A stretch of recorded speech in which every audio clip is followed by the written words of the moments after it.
Nadiem Anwar Makarim, Menteri Pendidikan dan Kebudayaan. Yang kami hormati Bapak Letjen TNI Doni Monardo, Kepala Badan Nasional Penanggulangan Bencana, selaku Ketua Pelaksana Gugus Tugas Percepatan Penanganan COVID-19 yang akan bergabung bersama kita nanti di sini. Yang kami hormati Bapak Letjen TNI Purnawirawan Dr. Terawan Agus Putranto, Menteri Kesehatan, Bapak Profesor Dr. Agus Sartono, Deputi Menteri Bidang Pendidikan dan Agama, Kementerian Koordinator PMK dan Kebudayaan, yang mewakili Menko PMK selaku Ketua Pengarah Gugus Tugas Percepatan Penanganan COVID-19. Yang kami hormati Bapak Profesor Dr. Kamarudin Amin, Direktur Jenderal Pendidikan Islam, Kementerian Agama, mewakili Bapak Menteri Agama. Yang kami hormati Bapak Eko Subowo, Dirjen Bina Administrasi Kewilayahan Kemendagri, mewakili Bapak Mendagri, para pimpinan dan anggota Komisi 10 DPR RI yang kami hormati. Juga para Eselon 1 dan Eselon 2, serta para wartawan pembelajaran pada tahun ajaran dan tahun akademik baru di masa pandemi COVID-19. Dalam hal ini kami persilahkan Mas Nadiem Anwar Makarim sebagai Menteri Pendidikan dan Kebudayaan untuk menyampaikannya. Silakan. Terima kasih. Assalamualaikum warahmatullahi wabarakatuh. Terima kasih Pak Sekjen. Terima kasih Bapak Ibu yang sudah hadir di acara press conference ini. Pertama, sebelum saya melakukan paparan, ingin saya utarakan beberapa hal. Pertama adalah dalam situasi COVID ini, yang terpenting adalah kesehatan dan keselamatan para murid-murid kita, guru-guru kita, dan keluarganya murid-murid kita. Dan prinsip dasar itulah yang kita gunakan. Makanya dalam paparan ini akan terlihat bahwa relaksasi dalam pembukaan sekolah ini dilakukan dengan cara yang paling konservatif yang bisa kita lakukan. Artinya ini merupakan cara terpelan untuk membuka sekolah sehingga keamanan itu diprioritaskan. Berikut bisa masuk paparan.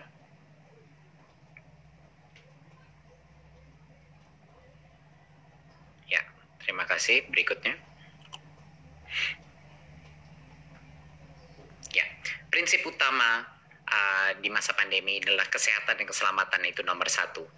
Memang banyak yang dikorbankan dengan adanya sekolah ini belajar dari rumah, banyak yang mungkin tidak kualitas pembelajaran ada yang dikorbankan, dan juga kualitas daripada semua pembelajaran daring pun tidak semuanya sama dan banyak sekali yang mengalami kesulitan. Tetapi di masa pandemi ini, di mana kita masih dalam krisis COVID-19, Kemendikbud mengambil sikap bahwa kesehatan dan keselamatan adalah yang utama. Dan itu akan terlihat dengan strategi kita ke depannya. Berikut. Ya, sekarang kita masuk kepada pendidikan anak usia dini, dasar, dan menengah. Rencana ke depannya. Seperti yang saya telah informasikan sebelumnya, tahun ajaran 2020 dan 2021 itu tidak berubah jadwalnya. Tetap saja pada bulan Juli 2020. Ya, tapi jadwal itu tidak berdampak kepada metode apa pembelajaran yang ada, maupun daring ataupun tatap muka. Jadinya kami tidak mengubah kalender pembelajaran. Tetapi kita telah mengambil keputusan di Kemendikbud untuk daerah dengan zona kuning, oranye, dan merah, yaitu zona-zona yang telah didesignasikan oleh gugus tugas yang punya resiko COVID dan penyebaran COVID, itu dilarang saat ini melakukan pembelajaran tatap muka di satuan pendidikan. Jadinya untuk zona-zona yang merah, kuning, dan oranye ini merepresentasikan pada saat ini 94% daripada peserta didik ya di pendidikan dini, dasar, dan menengah. 94% daripada peserta didik kita tidak diperkenankan untuk melakukan pembelajaran tatap muka. Jadinya masih belajar dari rumah. Ya. Yang 6% yaitu yang di zona hijau, itulah yang kami memperbolehkan pemerintah daerah untuk melakukan pembelajaran tatap muka, tetapi dengan protokol yang sangat ketat, yang itu yang akan kita jelaskan. Jadi saya ulang lagi, bahwa untuk saat ini karena hanya 6% daripada populasi peserta didik kita yang di zona hijau, hanya mereka lah yang kita berikan persilahkan untuk pemerintah daerah mengambil keputusan untuk melakukan sekolah dengan tatap muka. Sisanya yang 94% tidak diperkenankan, dilarang karena mereka masih ada resiko penyebaran COVID. Berikutnya. Jadi bagaimana kriteria kita untuk memulai pembelajaran tatap muka?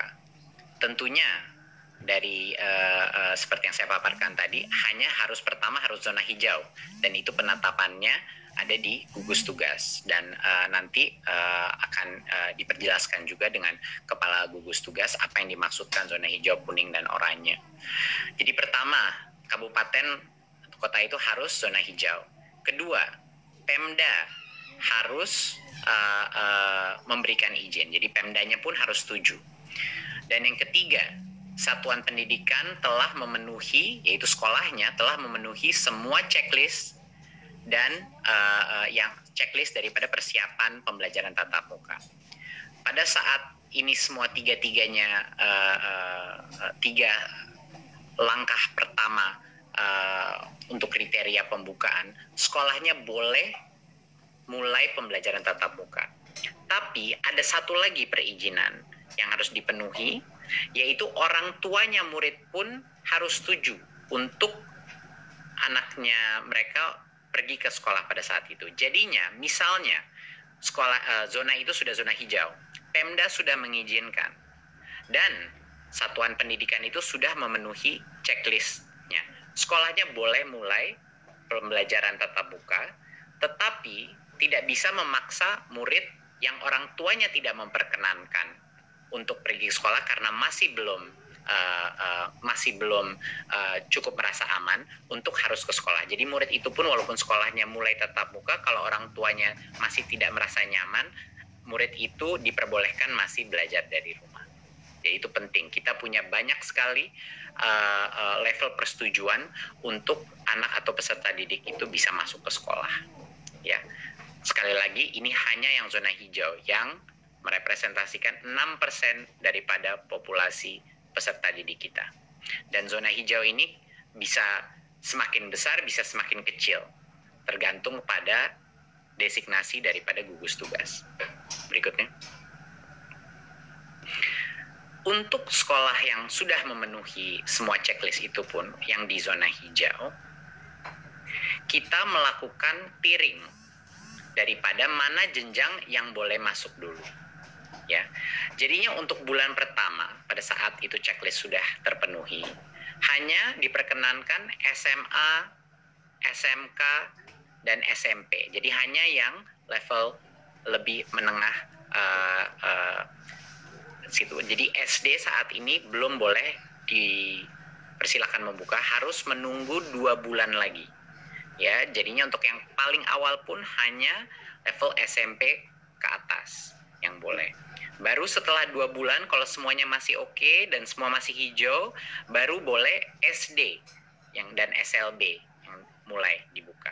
Ya, mungkin saya koreksi, untuk yang tahap 1 adalah SMA, SMK, MA, MAK, SMTK, SMK, dan lain-lain. Ya, untuk tahap 2, 2 bulan setelah itu baru boleh SD, ya, MI, dan paket dan SLB. PAUD adalah yang paling terakhir dan baru boleh di bulan kelima kalau zona itu masih hijau. Ya, bulan kelima barulah PAUD boleh memulai belajar dengan tatap muka. Dan kami telah mendapat berbagai macam masukan dan input dari berbagai macam stakeholder dalam masyarakat, dan menurut kami ini adalah cara yang paling pelan dan bertahap untuk memastikan keamanan murid-murid kami. Karena kenapa? yang paling muda atau jenjang paling bawah itu kita terakhirkan, itu karena bagi mereka lebih sulit lagi untuk melakukan social distancing, ya, interaksi, apalagi untuk SD dan untuk PAUD. Makanya bahkan itu tempat zona itu sudah hijau, masih kita berikan rentan waktu 2 bulan antara SMP SMA, baru 2 bulan lagi baru SD, baru 2 bulan lagi baru PAUD. Ya. Berikutnya, nah apa yang terjadi sebentar, bisa balik sebelumnya. Mohon dimengerti bahwa pada saat zona hijau itu, kalau zona hijau itu berubah menjadi zona kuning, itu artinya proses ini diulang lagi dari nol. Jadi tidak diperbolehkan belajar tatap muka. Ya, jadi semuanya harus balik lagi belajar dari rumah. Ya, berikutnya. Ya, untuk sekolah dan madrasah yang berasrama, kalau mereka di zona hijau, pada saat ini masih dilarang membuka asrama dan melakukan pembelajaran tatap muka. Pada saat selama masa transisi atau 2 bulan pertama ini masih dilarang karena resikonya lebih rentan karena ada asramanya. Ya, jadi pembukaan asrama dan pembelajaran tatap muka dilakukan secara bertahap pada saat masa kebiasaan baru atau new normalnya. Jadi ini pun ada spesial eksepsi untuk yang berasrama. Berikutnya. Tadi saya sudah mention bahwa akan ada checklist untuk setiap unit pendidikan kita sebelum mereka boleh memulai sekolah tatap muka lagi. Dan checklist itu adalah tentunya yang pertama, ketersediaan sarana sanitasi dan kebersihan seperti toilet, sarana cuci tangan, hand sanitizer, dan lain-lain. Dan yang kedua adalah ada akses ke fasilitas layanan kesehatan di sekitarnya, itu sangat penting. Ketiga adalah wajib memakai masker, ya. Dan keempat, termogan untuk mengecek temperatur suhu siswa dan guru yang masuk. Dan yang kelima adalah beberapa aturan atau protokol kesehatan mengenai kalau ada peserta didik yang mungkin punya kondisi medis atau lagi sakit, itu tidak diperkenankan untuk masuk. Bahkan kalau keluarganya ada yang sakit atau flu, anak itu tidak diperkenankan masuk. Dan guru dan orang tua yang punya resiko komorbiditas juga sebaiknya tidak masuk dulu ke sekolah, ya, apakah itu diabetes atau hipertensi dan lain-lain komorbiditasnya, ya. Dan yang terakhir adalah checklist yang terakhir, harus ada kesepakatan dengan Komite Satuan Pendidikan, ya, untuk melakukan pembelajaran tatap muka. Jadinya harus ada komunitas persetujuan musyawarah bahwa sekolah itu terbuka. Dan itu akan kita masukkan sebagai bagian dari checklist ini. Jadinya banyak sekali checklistnya untuk bisa memulai pembelajaran tatap muka. Protokol ini sesuai dengan protokol kesehatan yang kami dapatkan dari Kemenkes, dan kami bekerja sama dengan Kemenkes untuk memastikan protokol kesehatan ini sudah align atau dengan arah yang sama dengan standar Kementerian Kesehatan. Dan kami juga ingin memastikan bahwa satuan pendidikan ini melakukan persiapan dengan Dinas Pendidikan dan Kanwil kantor Kemenak juga, ya, di masing-masing. Walaupun mereka belum zona hijau, tapi sebaiknya untuk mengerti protokol ini dan untuk preparasi sebaiknya dimulai dari sekarang untuk berkoordinasi untuk persiapannya. Berikut. Ya. Jadi salah satu hal yang terpenting tadi kita sudah mention mengenai masa transisi.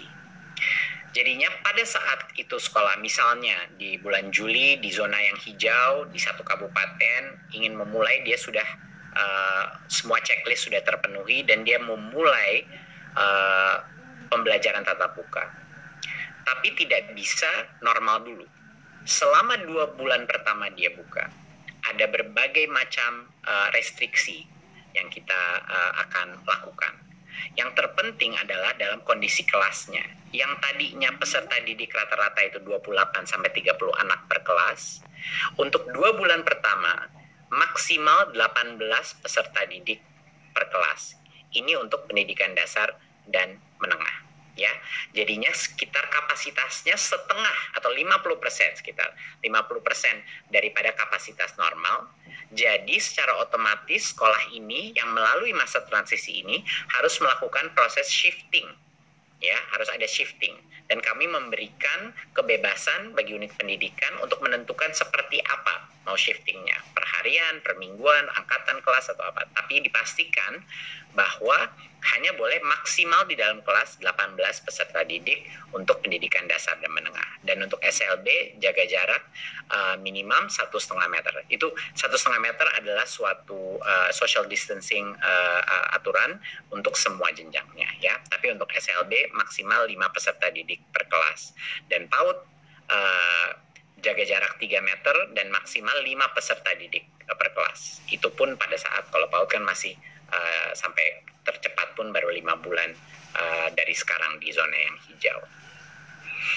Dan jadwal pembelajarannya seperti yang saya sudah bilang tadi, itu ditentukan oleh masing-masing satuan pendidikan sesuai dengan situasi dan kebutuhannya. Ya, jadi walaupun masuk sekolah, kapasitas pun dibagi, ya, jadi sekitar 50% kapasitas yang diperbolehkan masuk. Dan ini selama 2 bulan pertama.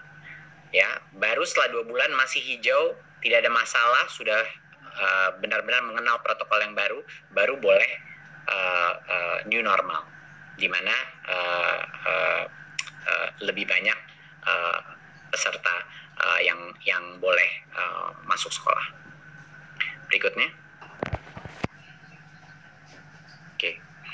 Tentunya ada beberapa lagi, tentunya menggunakan masker itu masih pada saat masa transisi dan akan dilanjutkan pada saat masa new normal, bahkan setelah 2 bulan pun masih harus.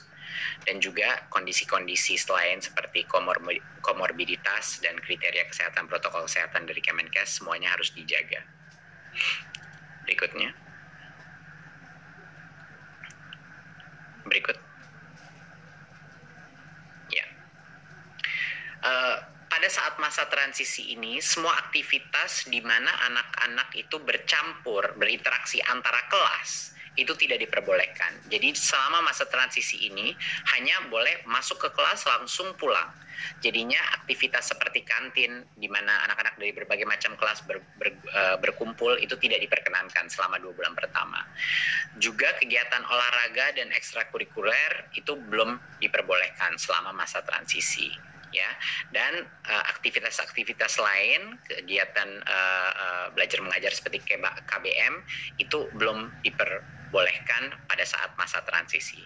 Jadi esensinya adalah prinsipnya apapun aktivitas-aktivitas yang perkumpulan sifatnya atau yang mencampur antara satu kelas dan kelas lain itu belum diperbolehkan dalam masa transisi ini. Berikut. Ya. Jadi selama masa COVID ini, kami di Kemendikbud, ini adalah suatu kebijakan yang telah kita keluarkan sebelumnya, tapi ini sekedar mengingatkan bahwa kami sudah membuka seluruh dana BOS untuk semua kebutuhan protokol kesehatan seperti cairan, sabun pembersih, pembasmi kuman, dan lain-lain. Dan untuk pembelajaran jarak jauh pun juga bisa dipergunakan untuk beli kuota, paket data, baik buat guru maupun peserta didik. Dari sisi pembayaran honor pun yang sebelumnya ada berbagai macam restriksi, ya, kami telah merelaksasi penggunaan honor dari BOS juga untuk menggunakan pembayaran guru honorer yang tercatat di Dapodik, ya, yang tadinya butuh NUPTK sekarang tidak butuh NUPTK untuk menerima, karena dalam kondisi krisis ini harus diberikan fleksibilitas karena kesejahteraan guru terutama di situasi di mana ekonomi ini sangat menurun, ini sangat penting. Ya. Dan juga yang tadinya ada batas 50% daripada dana BOS bisa digunakan untuk pembayaran honor, ketentuan itu pada saat masa COVID ini kita lepas. Jadinya boleh lebih dari 50% untuk dibayar untuk honor karena situasi ekonomi juga. Berikutnya.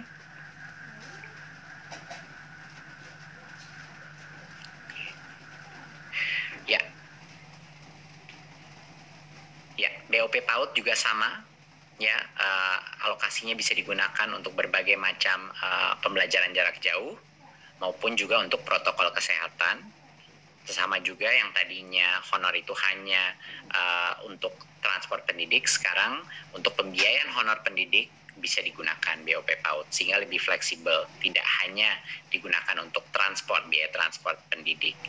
Dan yang sebelumnya persentase penggunaannya disekat-sekat, untuk masa krisis ini tentu besaran persentase per kategori itu dilonggarkan, jadi tidak ada lagi diberikan sekat-sekat, jadi sesuai dengan kebutuhan masing-masing PAUD yang ada.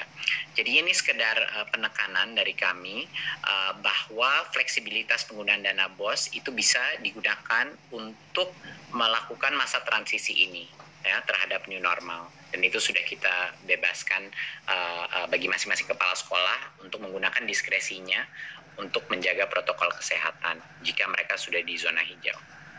Berikut.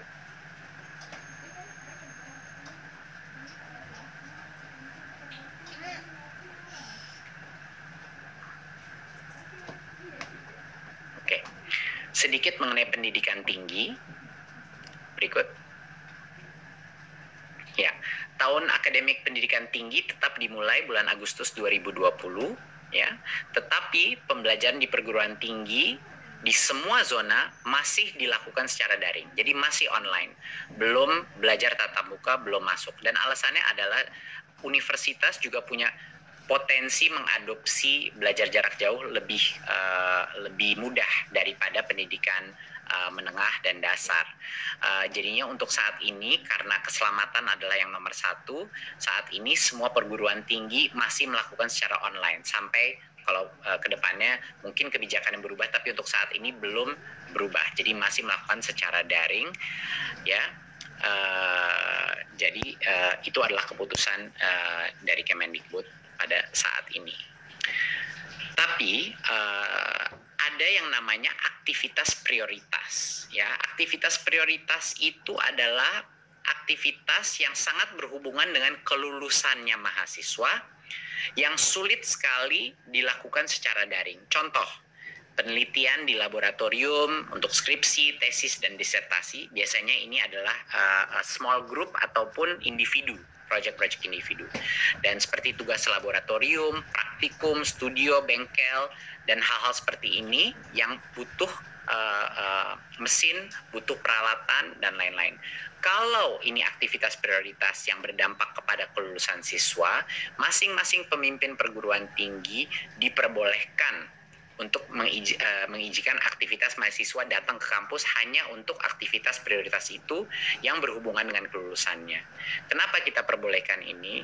Karena kita tidak ingin mengorbankan potensi daripada setiap mahasiswa untuk lulus pada saat ini, karena itu akan menciptakan berbagai macam masalah lainnya.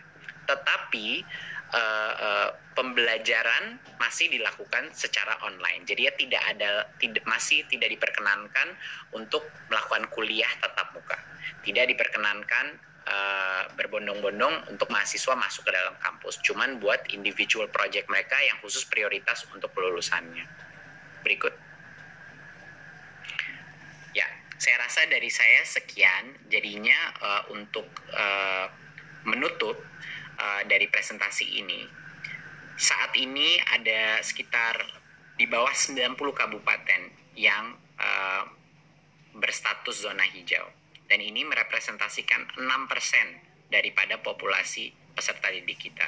Dari yang zona hijau pun ini, yang boleh diperkenankan kalau Pemdanya setuju, boleh diperkenankan untuk melakukan pembelajaran tatap muka. Kita mulai dengan SMP, level SMP ke atas dulu, baru 2 bulan, baru SD boleh, dan 2 bulan lagi baru PAUD boleh diperkenankan tatap muka. Itu pun dengan protokol masa transisi di mana kapasitas perharinya itu dalam kelas dikurangi secara dramatis, ya. Jadinya pada saat zona hijau itu, kalau zona hijau itu berubah menjadi kuning, berarti ulang lagi dari awal, dibubarkan lagi, dan semua belajar dari rumah lagi. Jadinya ini akan menjadi suatu proses yang dinamis dan terus berubah. Jadi diharapkannya yang hijau masih hijau dan tidak kembali ke kuning, ya. Tetapi kalau kalau dia kembali ke kuning, proses ini harus dimulai dari awal lagi dan tunggu hijau lagi. Jadi ini adalah keputusan dari bukan hanya Kemendikbud, tapi dari berbagai macam kementerian yang ada di sesi ini. Dan menurut kami ini adalah suatu metode relaksasi yang paling konservatif dan paling mengutamakan keselamatan siswa, siswi, guru, dan keluarga peserta didik Indonesia. Terima kasih. Wassalamualaikum warahmatullahi wabarakatuh.